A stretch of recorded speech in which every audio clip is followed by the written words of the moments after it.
You're listening to Thursday Night Tailgate, where NFL legends live on, with Chris Mascaro and Bob Lasseri. Available on TuneIn and Podbean. Now, back to Chris and Bob. And now making a long overdue return visit with us on the Kyvan Foods guest line is former Vikings wide receiver Matthew Hatchette. Let me give you some more background on Matthew.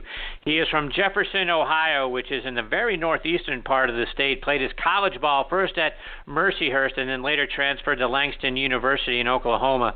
Matthew was a seventh-round draft pick in 1997 by the Minnesota Vikings. Played in the NFL from 97 to 2003 with the Vikings, Jets, Raiders, and Jaguars. He also played one season over in NFL Europe from the Amsterdam Admirals, where he was named to the All-NFL Europe team. In that season, he broke the league's receiving records in number of passes caught, yardage, and touchdowns. For his NFL career, he had 60 receptions for 887 yards and 6 touchdowns. And after his time in the NFL, Matthew moved out to California and started an acting and producing career. He was the executive producer of an independent film called The Take, starring, amongst others, Rosie Perez, who was nominated for Best Supporting Actress in an independent film that year. Matthew's production company produced that film, and we're excited to finally have him back with us here tonight on Thursday Night Tailgate. Hey, Matthew, Chris and Bob here. Thanks for coming back on the show. Hey, thanks for coming. Thanks for having me, guys. I appreciate it, man. Oh, that's a great intro, by the way. Thank you. I didn't even know all that stuff about me. So, Matthew, it's been a minute, my friend. Catch us up. What's been going on? What have you been working on lately? Oh, man, I'm just out here loving life in Southern California. Like I said, sports and entertainment, those are still my two lanes. I'm out here on the high school football field as we speak, just getting done. High school coaching at Long Beach Poly, offensive coordinator here. So looking forward to this football season doing this. And still doing the production stuff and, you know, the movie stuff. Got my partner Brad Furman has his next film coming out called Labyrinth with Johnny Depp playing the officer that saw the Biggie and Tupac murders. So that, you know, that's about it. Those two things, and I'm just looking forward to that. So, Matthew, as I was sort of going back and looking over, you know, your game stats and that sort of thing, as a Steelers fan, I love when guys have big games against the Ravens. And your first big game came in '98 in a 38-28 win over the Ravens. You were targeted 9 times in that game, 6 catches, 95 yards. And, you know, your team, you know, there with obviously Randy Moss, Cris Cater was on that team as well. Talk about what you remember about that night. Oh, man. I remember Cunningham just kept saying to me in the huddle, be ready. And he kept throwing it to me because usually, you know, he'll say that and he'll still throw it to Chris or Randy, but he just kept throwing it to me. And they were kind of trying to bracket Chris in the slot, and they were rolling the safety over to that side on Randy's side. So I remember I had a lot of one-on-one coverage that day, and I was like, I just took advantage. You know, I caught the ball when it came to me, and I had a big game. And, you know, Matthew, one of your teammates on those Minnesota teams was a guy who's near and dear to our hearts, and that's Todd Stussy. Todd's been a wonderful friend of the show for years. Curious to get your memories of playing with Todd. Oh, I remember. I still talk to Stussy here and there. Like I said, I'll hit him up on LinkedIn or we're connected some way somehow. But, yeah, he was one of the animals. He was one of the guys that I, you know, had fun with as the lineman. You know, they always playing the most games and having the most fun. So I pretty much remember him just being like the clown of the offensive line and of the offense, really. But like I said, good guy, good character guy, and he could play some football. But I remember him, just all the other stuff he used to do just out off the field, like on plane rides and stuff like that. Just, you know, a big teddy bear, fun teddy bear loving guy. Even though he was big, you know, but he was just a good guy. And Matthew, one of the other teammates that you had over your time there in Minnesota that's another good friend of the show and one of our actual TNT Hall of Famers is defensive back Leonard Wheeler. Was curious what you remember about going up against Leonard. Oh, I used to kill Leonard Wheeler, man. No, I'm just playing. He's gonna hate me for that. The thing I remember about Leonard Wheeler though, his wife had a baby, like, I think as soon as he got there, and the baby was like maybe 6 months or 8 months. It was just the cutest little girl. She had the most hair I've ever seen on a baby in my life. And it was just so cute. And I remember we used to go to Bible study, and he would always, you know, bring the baby, and I always held the baby during Bible study. So I was just like, I remember that again. You know, on the field, that stuff is, you know, It's okay. It's in the back of your mind, but when you start thinking about people, it's really about the relationships and about the character, the stuff that you built with these guys more than just football plays. Bob, questions for Matthew? Yeah, it's great to have you back, Matthew. And I want to take you back to that 97 draft. We often talk to people, their feelings on draft day, et cetera, Matthew, and their expectations. Tell me how exciting it was for you. Did you have any inkling Minnesota was interested, and how did it all come about when you got a phone call? Well, it's funny. I had back in the day, I came from a small school, and we didn't have a pro day. So I worked out. I had 14 separate workouts, for I think a total of 18 teams. So sometimes 2 teams came. I think maybe 3 teams came. And I remember my fastest time was a 4.39 and a 4.38, and I ran that for Baltimore and Atlanta. And then my worst time, I think, was like a 4.56, which I ran for the Vikings. And I remember that workout. Chip Myers, rest in peace, who passed away. The receivers coach for the Vikings came out and worked me out. He's throwing me through the drills, and I'm doing all this stuff. I had a great shuttle, horrible 40 time, and I dropped a bunch of balls. So in my opinion, I had scratched Minnesota off. I didn't have a great workout for Minnesota. So I don't think they're going to get me. I thought the Cowboys were a little bit more interested, the Rams at the time, the Ravens at the time. And then draft day came. The first day, nobody called because that's when there was a 2-day draft, and the first 3 rounds were on the first day. And after that, the next day was, 4 through 7. So nobody called on the first day. The second day, I started blowing up. I think Dallas called, Rams, Vikings, Cincinnati, I think, or whatever. And I'm just sitting there like I just did not think the Vikings were going to get me. And then I got a call, and it was Dennis Green. He's like, Dennis Green. He's like, you want to be a Minnesota Viking? I said, yep, and the rest was history. And till this day, and I just remember that moment when Dennis Green called me, and like I said, rest his peace as well. Denny, he passed away last year, and I went to the funeral, and I just remember everything about that very first phone call Denny Green called me. I think that's the day my life changed. I believe that's everything that I've ever done as an athlete or as a person getting ready to get drafted one day. It was in that 5-second phone call that Denny Green called me where it all came to fruition, and I remember vividly. I really do, and it was a life changer and a great day for me. And your offensive coordinator those first couple of years, Brian Billick, Matthew, when we think of him, we think of a very scholarly guy. People think of him as a commentator, but back then he kind of knew his X's and O's and always had the reputation of being an offensive genius. What was your relationship with him like?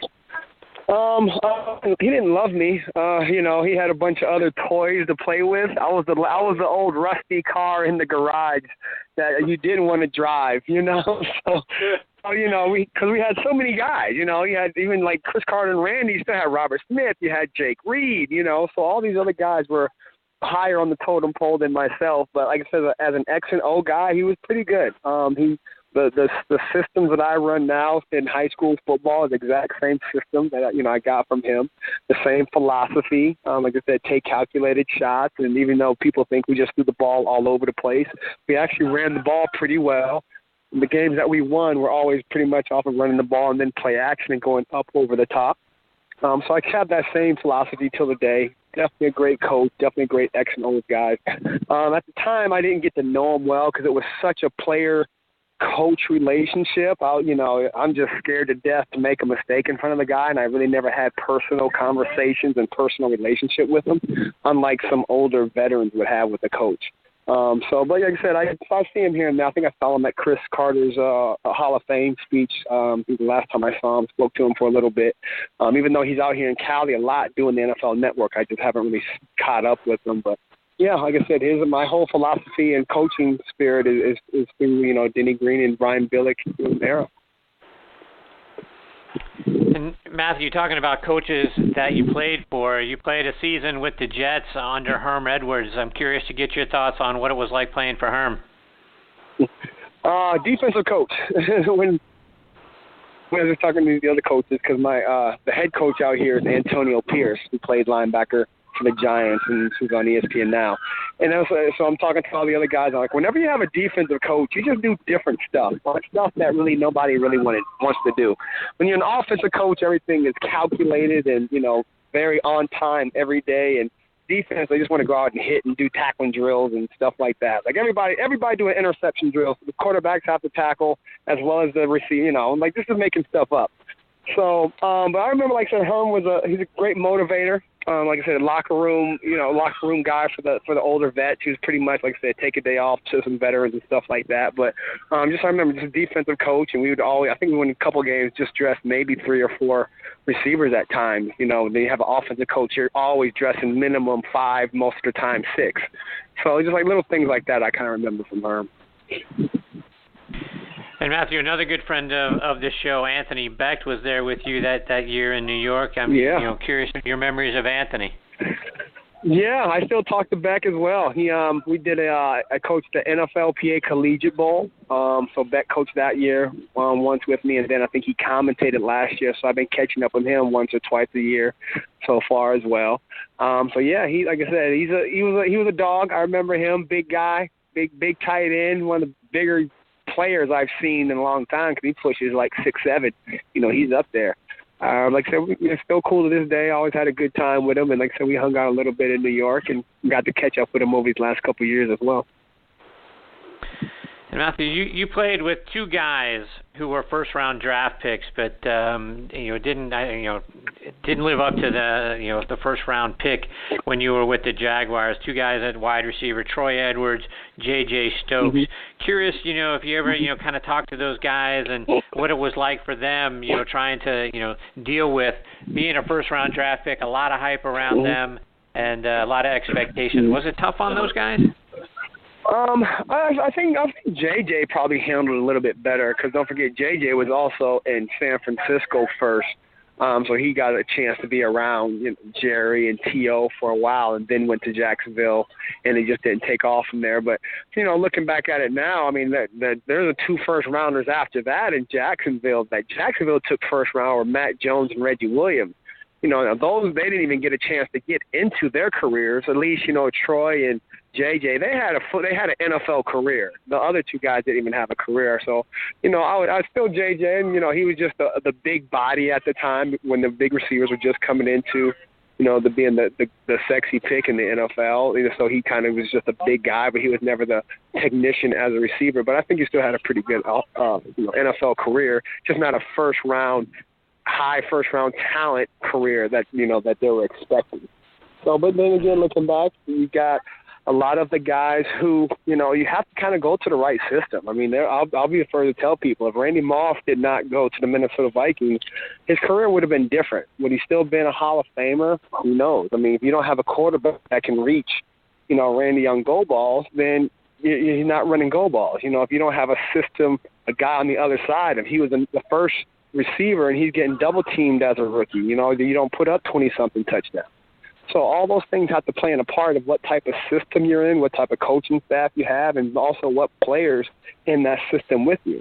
And because Randy was a number 3 receiver, Jake and Cris were 1 and 2. So the first game of the season, he was coming in and going on the nickel guy, of course, running right by him. And then they finally figured it out, but then they were still doubling Cris Cater, so he still got man-to-man coverage.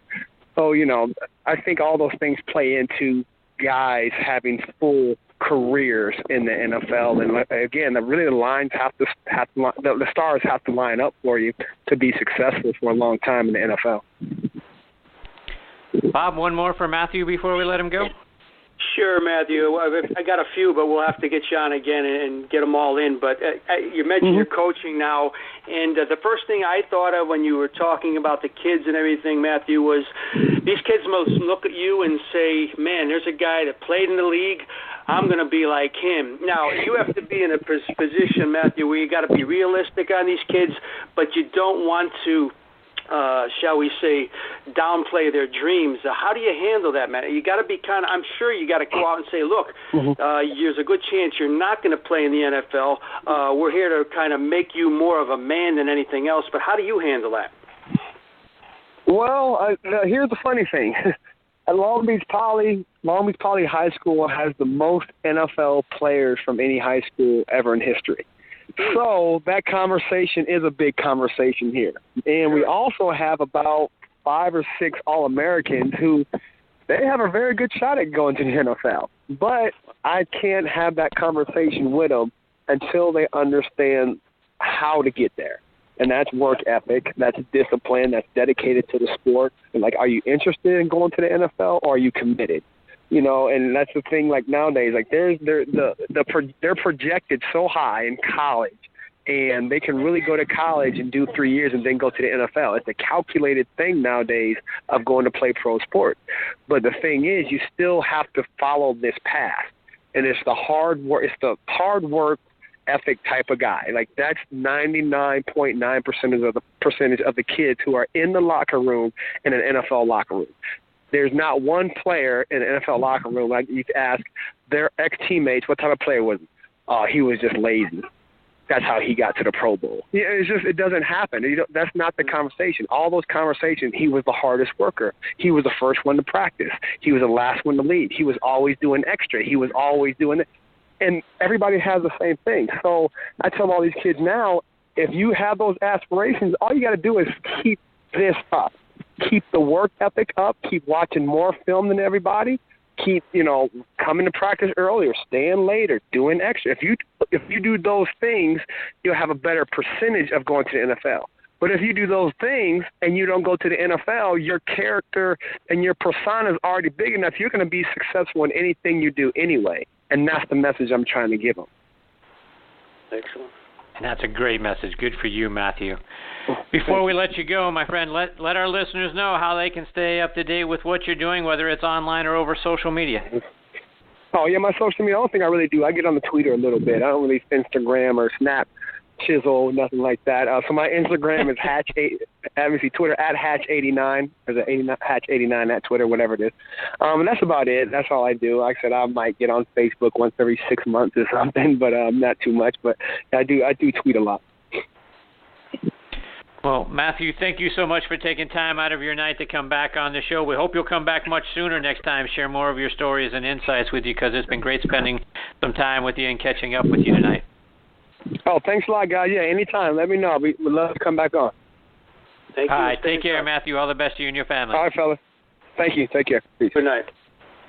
That is former Vikings wide receiver Matthew Hatchette. And, like I say, Bob, the thing that sticks out when you go back and you look and you think about, his time in the league and, trying to, make a name for yourself when you've got Randy Moss and Cris Cater and Jake Reed as the other wide receivers in there. And the fact that he had some big nights and then, the unbelievable year he had in NFL Europe, setting all the league records over there. He was a great talent. So, as he talked about, getting into the right system, which is obviously spot on, you got to wonder if Matthew had gotten into a better situation where he could have, been a 2 or a 3 wide receiver, what his NFL career had been like. It's true, Chris, because when you bring up his stats and you look at his career, every time he was thrown the ball, his yards per catch was very, very good. And what does that tell you? I mean, he had to play behind and with some incredibly talented receivers. You're right. I mean, timing is everything. He doesn't seem bitter. I'm sure there was a lot of frustration there, but his yards per catch was incredibly good. But he's doing exactly what he probably should be doing with his life, Chris, as far as giving back to kids. Those kids out there in Long Beach are very lucky to have a guy like that cares and has played at this level, and I'm interested to see how he does out there. Yeah, absolutely. We'll have to keep track of all the great things that he's doing with that program.